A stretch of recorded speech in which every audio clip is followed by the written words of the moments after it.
welcome back. It's Christina again with the Artist Pod. And today I thought we'd do something a little different. It's Thanksgiving for those of us in the States. So happy Thanksgiving for anyone who's watching from the U.S. Anyone who's not, it's a holiday for us. So I thought maybe I'd talk about something, a little shorter video, and kind of talk about how, you can repurpose different elements that you draw to create different compositions. So creating different assets that you can sort of mix and match together.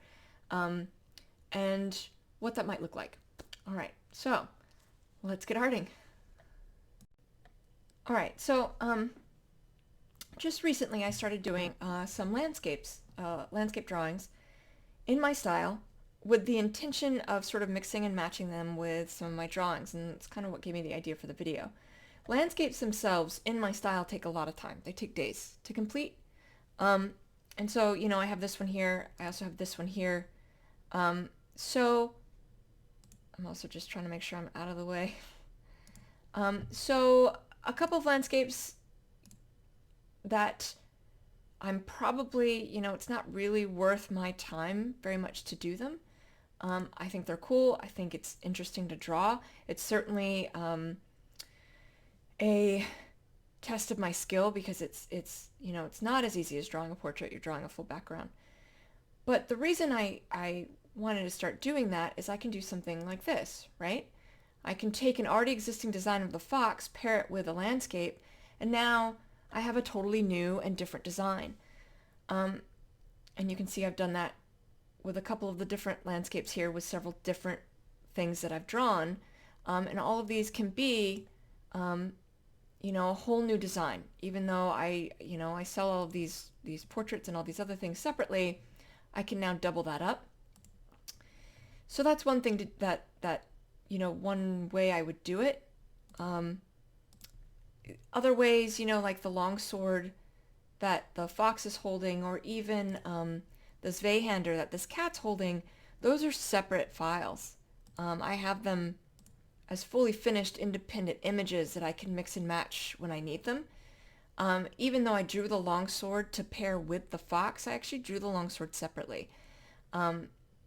And then, with the intention of putting it with the fox, but that means I now also have a longsword, a fox, now this background I can pair with it. Those are three separate designs. And so, you can create something, sort of little bits of something, a sword or a hat or something else that you can then pair with another drawing to create a new design, if you think it would work that way. So now the landscapes, to do it right, I did a full landscape. And I don't know, I can talk briefly about that process of just sort of creating a fantasy landscape, because that's what these are. So if I switch this to my standard purple. Right, so you kind of want landscapes to be a bit dynamic. So typically you want like a line coming this way and then a line coming that way, and then maybe even more coming down this way to create that sort of overlapping dynamic of landscapes, which I kind of have here. You have this that's then finished up with the trees. Then you have this coming the opposite direction, also finished up with the trees, but in theory intersecting that along with the water that you have coming over here before you have the mountains jutting up in the background.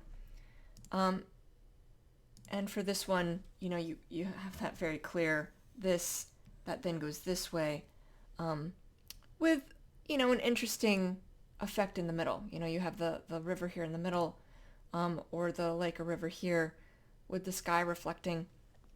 If you're trying to do a landscape in my style, and the reason I had to do it in my style is I was intending to pair it with some of my work, and so I can't have a landscape in a different style than the drawing. It would stand out. It would look wrong. So I knew I had to do it in this style. It just takes a while, right? Because it's all individual lines. And then there's atmospheric perspective at play. And what I mean by that is, the colors up close, the green, the orange, the green of the trees are much more saturated and darker than the colors as they go further back. Those same trees, if I zoom in, you can see it's a different color because it's getting further away.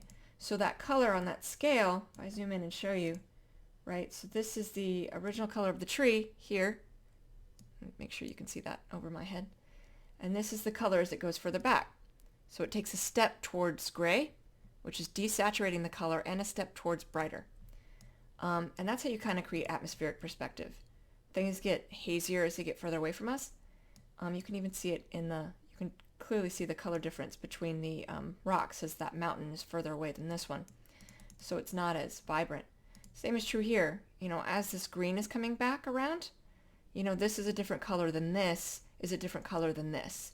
So this green just keeps lightening it up as I move it over, and then I just blend them together. If you do want to draw a landscape in my style, the sky can sometimes look like rain. I find adding clouds really helps diminish that look of rain. This one has more of that look because it's kind of coming down at more of a extreme angle than this one where I've turned it more to the side, but it still kind of has that look. So I'll really saturate in the sky and then add clouds to kind of temper that look of rain. And then all I really did was take a selection of it, right? Just like a little round selection of it, and put it on a separate canvas, and then I lowered the opacity of the background to 75 to 79%. You can see that it's much more faded. It's not nearly as vibrant as it is here, right? It's a much more faded image. Even here, you can see that's a much more faded than this more vibrant image here. Now, because it's print on demand, you don't want something at a partial opacity, so I have a white, selected the background and added a white background underneath it so that when it prints, it's actually full opacity, but that top layer of the background itself is a lower opacity. But that means, for any of these where it works, and you can see it works with the true wildlife portraits as well, I can then take and add in, more designs, double the amount of designs I already have, in potentially interesting ways. So I can mix and match that. So you can create these sort of separate assets that you can mix and match to increase your design count,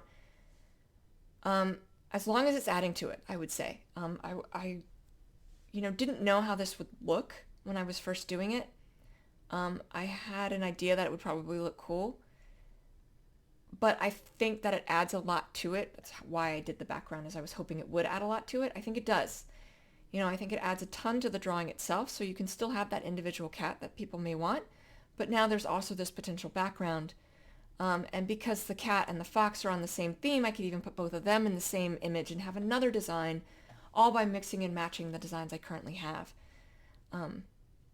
So I hope that all made sense. That's really what I wanted to talk about.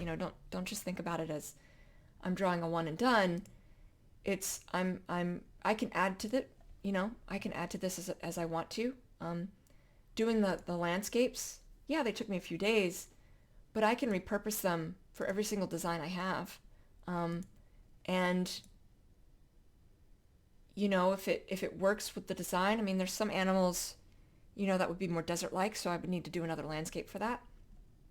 But, this landscape was inspired by some of my trips to England. And so it pairs very nicely with the European hare, which is from Europe, and this other landscape over here is inspired by some of the things you can see across the United States. And so, it can pair with things that would be, in the U.S., and a bee can be anywhere. But also, you have mountains and cliffs, which could be not just the U.S., but, anywhere that would have grasslands and mountains and things like that, you can pair with those sorts of designs. So, all right, so that's a quick little video. I hope that makes sense. I hope it helps that, if you weren't already doing it, that you can sort of draw these independent items, as a separate image. And then when you're blending them together, just making sure that, I'll add a black background to them so that it's more easy for me to manipulate the image instead of having it without a black background. And then I can just drag it onto another image and make sure, I can sometimes, you might need to add shadows or something else to make it blend nicely. But yeah, it can really work. And the landscape is a good example of that, certainly it took a while to do both of those. It took 3 or 4 days to do each one. But now I can take those and pieces of those and apply them to other designs. So Anyway, I hope that was helpful. In the floating nether next to me, there are other videos of art tutorials I have done.